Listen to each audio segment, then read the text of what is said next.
I've always said that I wanted to be remembered as a player that didn't waste a moment. Welcome to the Kobe Show, take 2. Didn't waste a day. Kobe, Kobe, Kobe. And I felt extremely blessed by the God-given talent. But at the same time, I didn't take it for granted at all.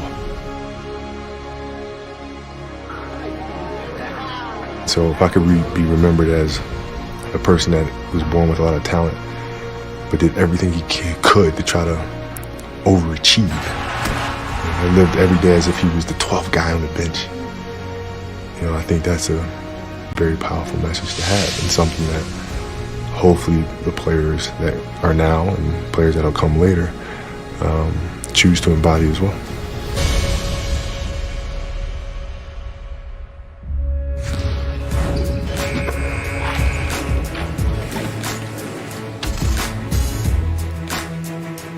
Welcome to a very special edition of The Jump. I'm Rachel Nichols. I'm alongside 2 of Kobe's former teammates, NBA champions, Matt Barnes, Robert Horry. Today we are celebrating the legacy of Kobe Bryant, who of course 1 year ago today died tragically along with his daughter Gianna and 7 others. And coming up on the show, we are going to have a number of people who are part of Kobe and Gianna's lives joining us, plus numerous current NBA stars reflecting on the first time they faced Kobe in a game. We've been working on this project for weeks. We cannot wait to share it with you. But first, there was no one like him. I've worked in this business for more than 25 years. I have covered everyone from Muhammad Ali to Michael Jordan, from Joe Montana to Tom Brady, from Serena Williams to Tiger Woods. And I can tell you for sure, there has never been anyone quite like Kobe Bean. He could burn with intensity 1 minute and make mischief the next. He was wildly creative, but at the same time, maddeningly precise. He was not perfect. He had flaws. He did things that he would come to deeply regret, but he also understood that what you did next, how you move forward, that mattered deeply. And he made the absolute most of every minute, every day, every year that he was with us. I actually saw him not that long before he died, and I remember so clearly that day how we were joking about having crossed the threshold of having known each other for more than half our lives, and what that meant about how old we had both gotten. Of course, now, all I can think about is how young he was when he was taken from us. How young that sweet, funny, smart, talented girl was, and what a tragedy it is for the family that was left behind. And to that end, we want to make clear that over these next 2 hours, we are keeping front and center the words of Vanessa Bryant, who recently posted on Instagram that she knew today would be full of remembrances of her late husband. She wrote, quote, "I want to thank everyone that has handled their media coverage respectfully. To everyone else, please reconsider your news story and look at your footage through the eyes of their children, spouse, parents, siblings, and family. Celebrate their lives, not the day they lost them." So that is what we are going to do today. We are going to celebrate the extraordinary. And we're not the only ones. Last night, Kyrie Irving arrived at his game wearing a Kobe number 8 jersey. And he told the cameraman, "You know who I'm rocking tonight." Robert, Matt, I know this day has been on the calendar. You knew it was coming. But Robert, why don't we start with you? What do you remember about your friend today? What's it bringing up for you? For me, I got to know Kobe when he was a rookie. And I got traded to the Lakers, and it was all this hype around this high school kid. And I'm like, okay, hadn't seen him play yet. So I get into practice, and it's a shoot-around. And he's going 1,000 miles an hour. And I'm looking at him like, dude, slow down. He's like, I got to get better. I got to get better. And that was just his whole mentality. He wanted to get better each and every day. And I'm looking at him like, dude, it's shoot-around. Nobody's going 100 miles per hour.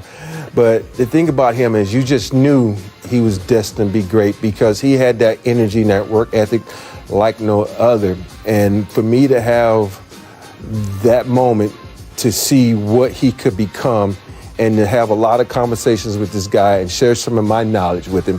And I remember when we finally had that first one-on-one, the first thing out of his mouth was, "Tell me about Dream's footwork." I'm like, I'm doing all right. Thanks for asking, But it was just that he wanted to get better. Nice to see you too, Kobe. He wanted to learn from the guy that had the best footwork in the game, and that's just who he was. His whole mentor was to get better and to try to be the best at that game. And all I could do was sit back and just respect him and just watch him and, believe it or not, learn from him. Because even though you're a vet, coming off 2 championships, you watching this guy put in his work each and every day, and you learning from like, oh, I can't let this young fella outwork me. So you just wanted to go on and move on. Yeah.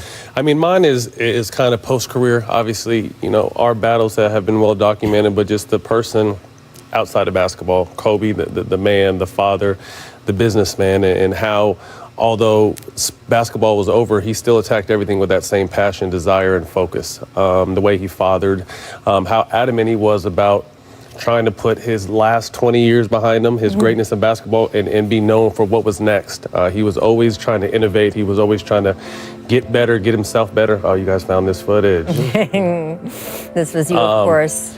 So with your sons. I mean, really, Kobe. He was Uncle Kobe to the boys, and like I said, since when we became teammates, the twins were like 3, and he started, treating them like they were his own, bringing them shoes all the time, hugging them, talking to them, bringing them in the locker room. So he was just a special person. Obviously, we know how amazing on the court he was, but he did just as amazing things off the court as well. I loved you talking over the past year a little bit about how you guys were these great rivals, right? And of course, we all know the flinch video, the whole thing. But that when you did become teammates, the kinship you found with each other, stages of your lives you were going through, and just sort of... It was an instant brotherhood. We were both going through things in our personal life, and we really just bonded.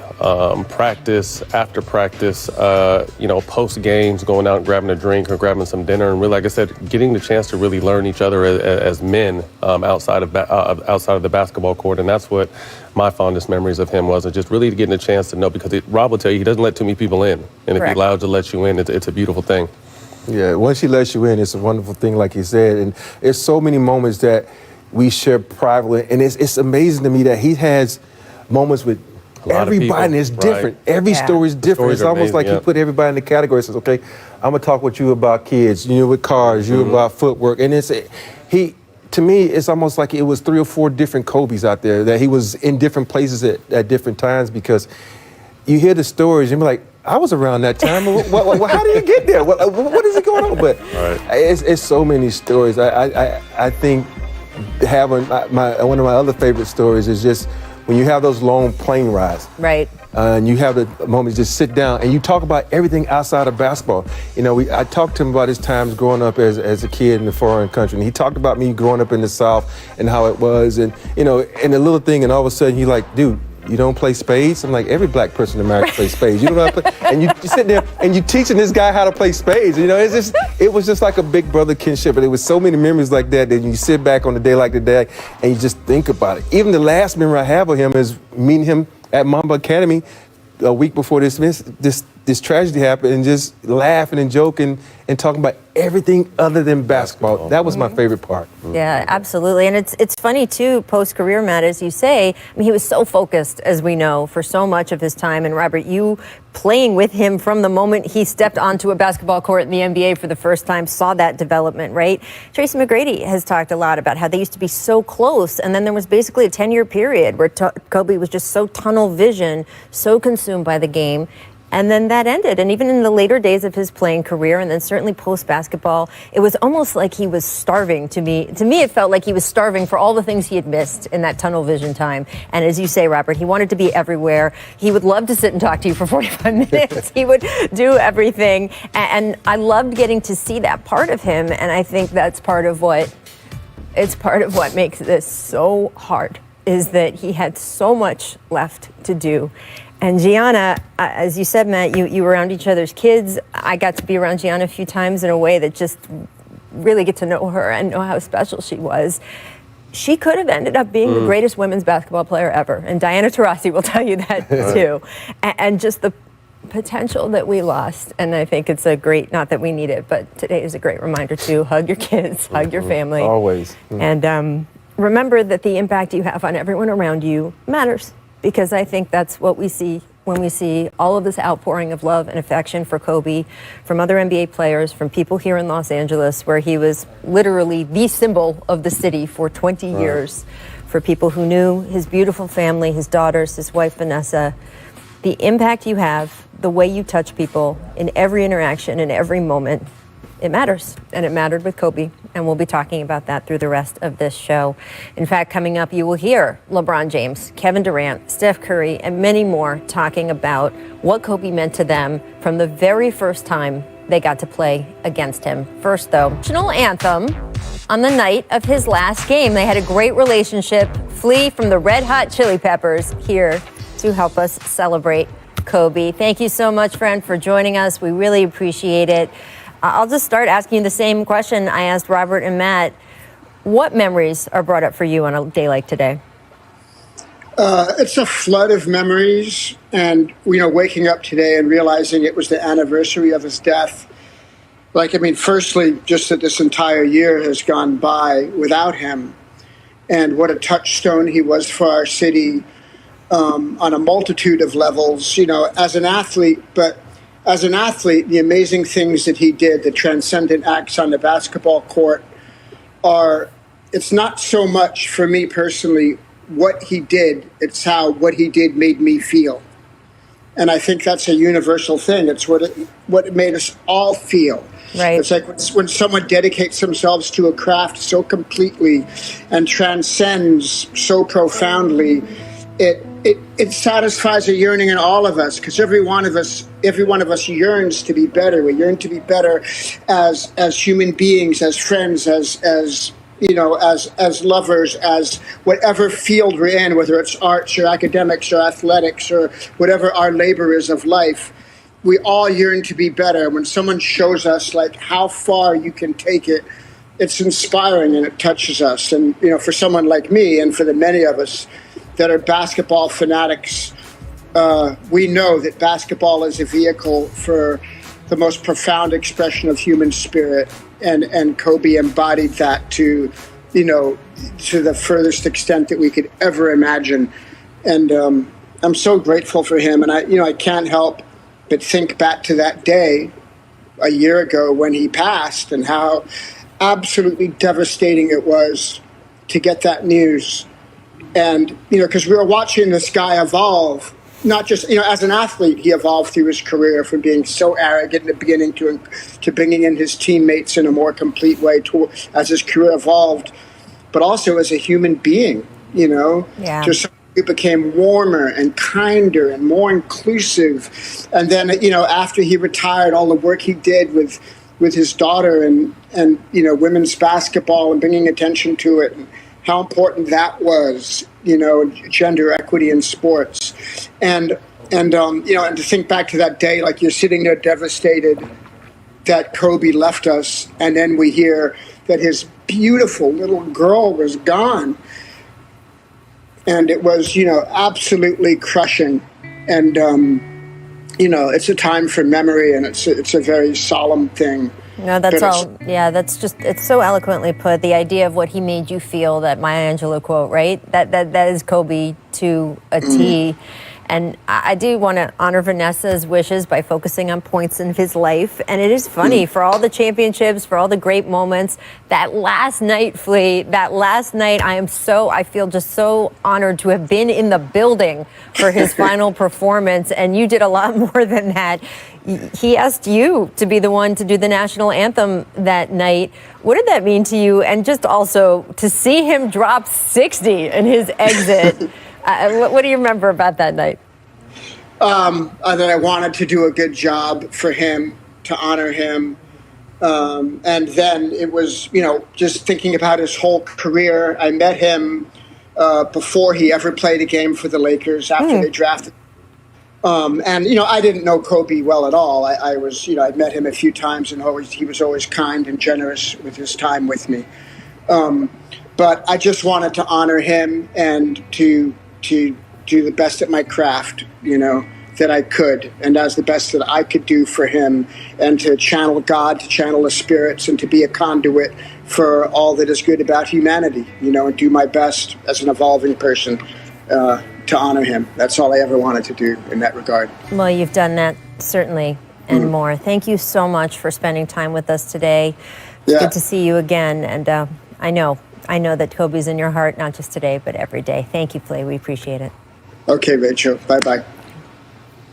All right, guys, we are going to talk a little basketball here today because we're a basketball show, and let's face it, Kobe loved to play hoops. He loved watching all these guys whose hands he left the league in. So let's do it. Let's look at some of the games and stuff that happened last night. It is, as you guys know, a make or miss league. Make emphasis. Timberwolves, Warriors, rookie Anthony Edwards taking off, flying past an outstretched rookie James Wiseman for that huge jam. Matt, you see the number one pick here, right? Scary. He's starting to develop. You know, what I like about him, he's a dog. He has a football player background, so he's never going to back down. Once his skill level, 2 or 3 years into the game, start matching his tenacity, he's going to be a real problem for the league. Yeah, especially when moments like this, 1 versus 2, you know he was thinking that. I'll see you down there. I'm going to show you why I was number 1 right here. And he goes in there for the jam. This guy is athletic beyond craziness, so if he can just channel it, when you want to talk about Mamba mentality, this guy needs it because he has all the talents in the world to be a great basketball player. Absolutely. There was so much talk going into the draft. You're like, oh, it's not that rich or deep a draft, but the top picks, man, they're already showing out. Miss acting here, Thunder Blazers. Watch Gary Trent Jr. We'll reach by Shea Gilgeous-Alexander. A little full belly flop. I don't know how you felt, Rob, but I hated flopping. I hate flopping. Only time I would flop was in the playoffs because we might need that foul or something. You only do it important. You can't do it through the whole season. Now everybody thinks you're a flopper. You got to wait. Right. You got to strategically pick those moments. Strategery, right there. Boom. Make strategy. Heat Nets. Let's move on there. After being shut down by security on their attempted jersey exchange over the weekend, which I just want to point out again, the league told Heat security to do this. They told our friend Dave Holcomb to do that. He was doing his job. But on Monday, Kyrie Irving and Bam did share a little exchange there. Bam walking off, tucked Kyrie's jersey out under his own there. It's good strategy there, right? It just makes zero sense to me. You can battle against someone, sweat on them, wrestle with them for 2.5 hours, and you can't say bye after the game. I understand they're trying to take every precaution, but it doesn't make much sense to me. And but Bam should understand also, dude, you had a career high that night. You don't give that jersey up. You keep that. You actually steal it from the staff and you take it home. That's what I did. Well, he took Kyrie's. I don't know if he gave Kyrie his. So I don't know there. All right, Miss Subtlety. Nuggets, Mavs, Jamal Murray getting knocked to the ground trying to get by Timmy Hardaway Jr. Murray gets up, tried to sneak a little blow on Hardaway, but not sneaky enough because he was ejected. Cameras are everywhere. You can't do this. He's like, okay, I was trying to get up. He was in my way. No, there's certain ways you can get up, my brother. But, you have to respect Hardaway because a lot of guys. Yeah, not just going to take it. To that, Matt, not going to take that. He definitely acted the right way, for where the game is at today. But, back in the day, that would have been some trouble. When I used to cover the NFL, offensive linemen would tell me, like, what went on at the bottom of the pile when no one's looking. And there was more of that than you would want. That's all I'm going to say. All right, make confidence. Lakers, Cavs, JaVale McGee decided to again show off his ball handling skills. We've been showing this on the jump. Now, this time it did not go as well as it did the other night. I don't know. Sometimes you do something, you get excited, and then you try it again, and maybe he's flying a little too close to the sun there, trying to be the point center, Robert. He's on the trademark. Go ahead, Rob. He's determined. This is his old team. He wants to show these guys, I still have some skills, man. Right. Y'all let me go too soon, but JaVale's one of those guys you just want to sit back and watch what he's going to do next. Yeah, I mean he's on the trade block, so to speak. So I think he's trying to show his talent. But in the summertime, he works out as a full guard. So none of this really surprised me when he actually has the nerve to do it in the game.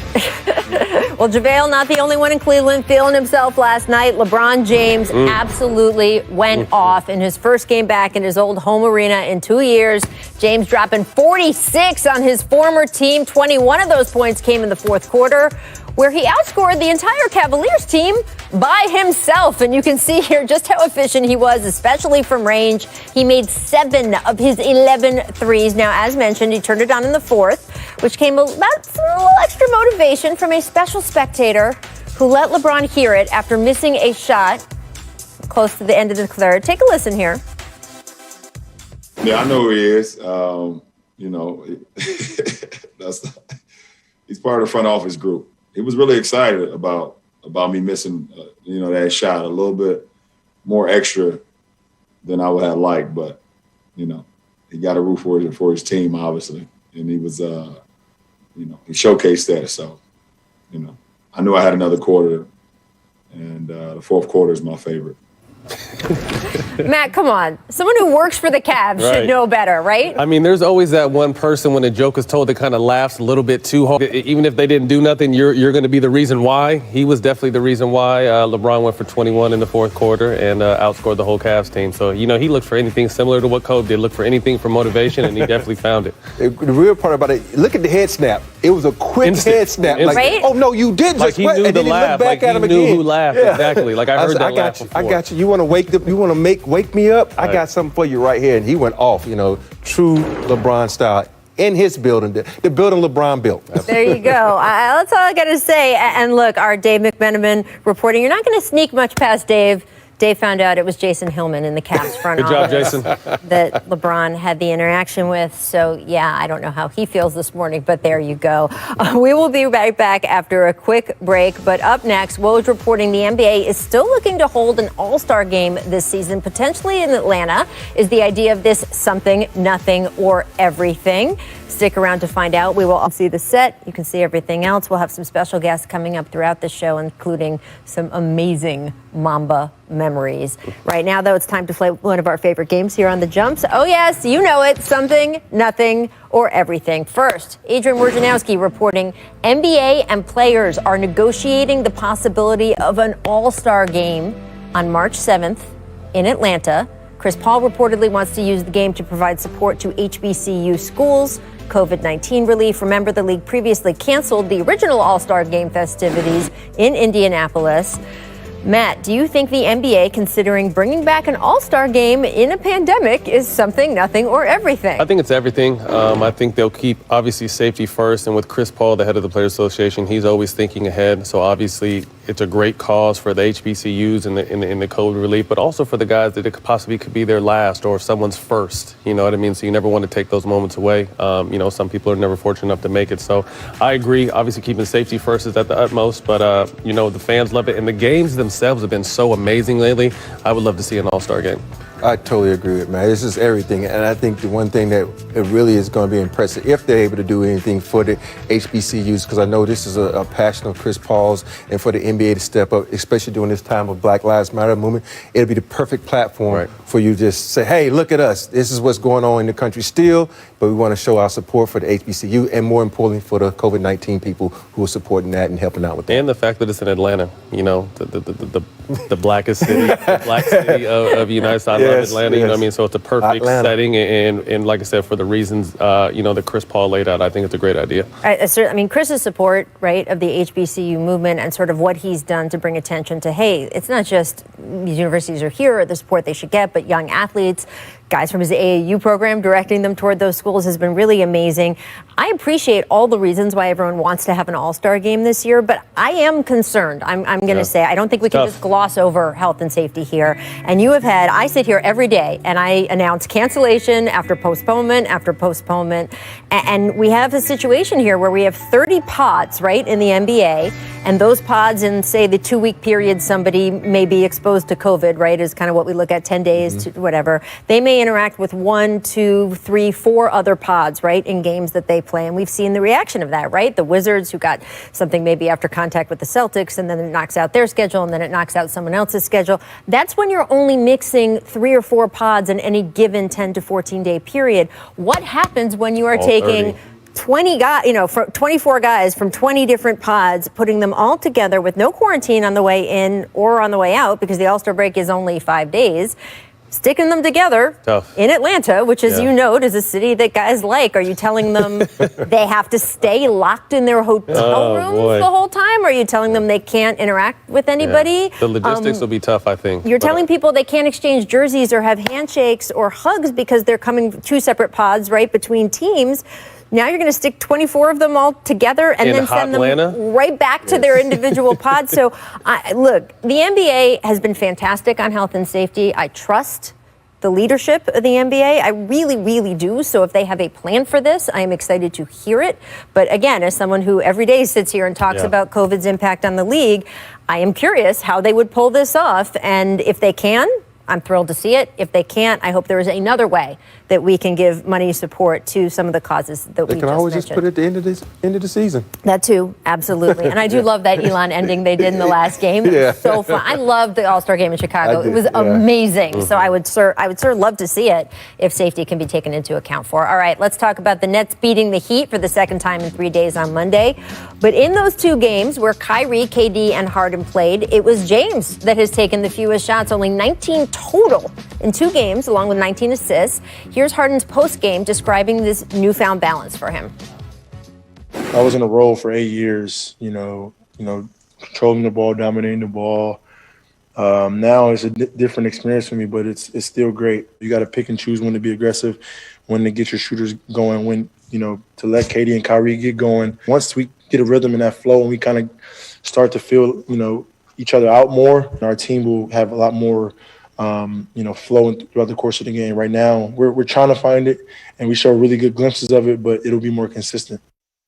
All right, so Robert Harden with as many assists as shot attempts against Miami. Do you think that's something, nothing, or everything? I think I'm going to go with nothing on this one because this marriage is still in the honeymoon, and he's still trying to figure things out. So I'm going to say nothing right now because they played the Heat without Jimmy Butler. They played a Heat that's a good team, but they're missing their top dog. So I'm going to say nothing because when you beat a team that doesn't have all this firepower and you still win, so I'm still going to say nothing. I think it's something from a standpoint of this is kind of the evolution of James. We saw, but if you think about it, his early days in OKC in the fourth quarter, he was the playmaker for Russ and KD. So this is the next step in James's evolution, and I like it. Everyone thought that Kyrie would be the third wheel at the second seat.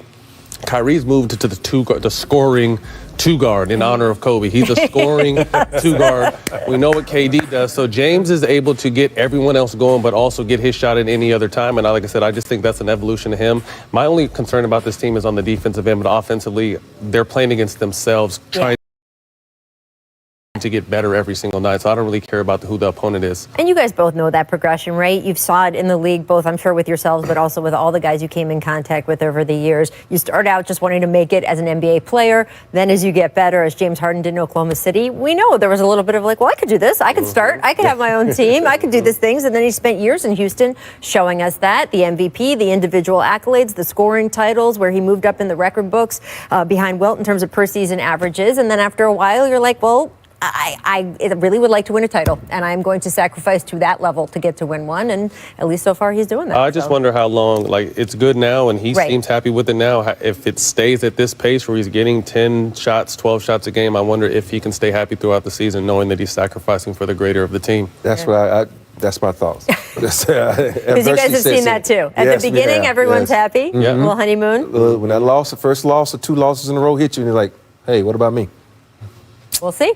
We'll find out. I now want to get to some very, very good news. The Pacers announced today Karis LeVert underwent successful surgery to treat renal cell carcinoma that was on his left kidney. That was first detected during a physical when Karis was traded to Indiana from Brooklyn.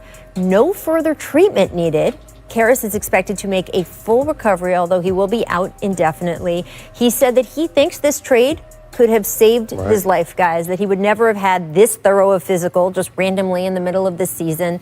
And this kind of cancer can spread quickly. So it's pretty remarkable, and certainly remarkable of the Pacers to say they found this out and they didn't void the trade. They said, we believe in him, we want to keep him, we know he will eventually be healthy, and we want him on the team. Yeah, praying for him and his family right now. Cancer is no joke. I lost my mom to it, so this trade was a blessing in disguise for him. Yeah, it's a huge blessing because think about it. When you get traded to someone, they're going to do it in-depth physical. Different. And it's so happy they did it because he was playing and putting up numbers in Jersey. So it was a blessing in disguise. I'm so happy that he's going to be fine and he can get back on the court and showing us the very talented athlete that he is. Yes, congratulations to him and his family. We are, as Matt says, thinking of him. All right, coming up, a man who played against Kobe in the NBA 37 times.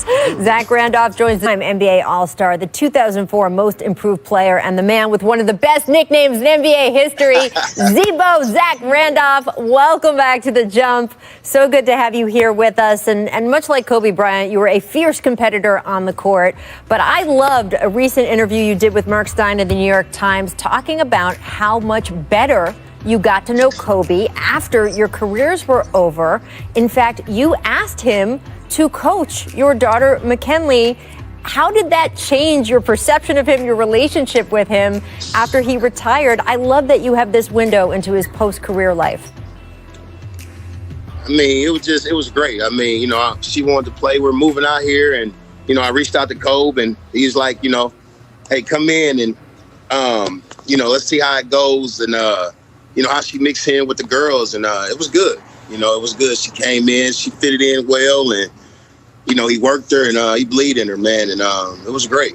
You know what I mean? And just from, you know, the learning standpoint, and it's just everything he taught her, and, you know, just that mentality, you know, that mama mentality, and, you know, being confident and being a winner.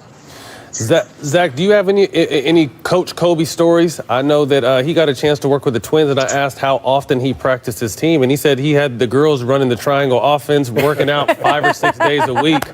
So I know you were living by me in Encino. He's out in Orange County. Do you have any crazy Coach Kobe stories? Because I heard he used to put those girls through some things. Yeah, he had put when we first got there, he put McKinley through a 16, and she didn't know what a 16 was. So after practice, he got, you know, all the other girls down there, they shooting and doing whatever. And he like, come on, McKinley, you got to hit the sideline. Let's do these 16s. Man, she did it. You know, that was her first time ever doing a 16. And she was like, Dad. She's like, I wasn't expecting that. I was like, I know, that's that mamba, you know. And, you know, but not only that, he got her in the best shape. You know what I mean? She was in great shape. And, you know what I mean? When he talked, you know, they listened. You know, it's like, you know, they was mesmerized, you know, by being coached by one of the greatest players to ever play this game. Absolutely. All right, Zebo, here's the thing. Are you surprised? Because I know I was, that Kobe wanted to coach. You know, guys that good, they usually can't coach because they think they expect everybody to be as great as they are. So what do you expect of that? What do you think of that? Man, I mean, it was great. I mean, you know, taking his time, you know, taking his time out of retirement and spending. That's what it was like after retirement, was them girls. You know, he was dedicated to them, and you know, they want every one of them had a college, you know, they wanted to go to, and Kobe's like, you know what, you want to go here, you want to go there, that's what we're gonna do. We're gonna get you there, and they worked for it, and you know, that was his life from girls, man. I love the idea of you two who went head-to-head so many times. You battled him, Zebo, more than I. We have lists of who he played against the most times, and you are near the top of that list. And that you guys became these friends post-retirement. Watching your two little girls is so awesome. Thanks so much for joining us tonight. We're going to have you back on the show when you can actually come into the studio, because we play a game called What Were You Thinking? And there's really no one else that would be better to find out what you were thinking during certain of those moments. So thank you, Zebo, so much. Coming up on this show, we're going to have today's players talking about Kobe Bryant and the first time they faced him. You will hear from LeBron, KD, so many more in their first matchups with Kobe. These are great stories.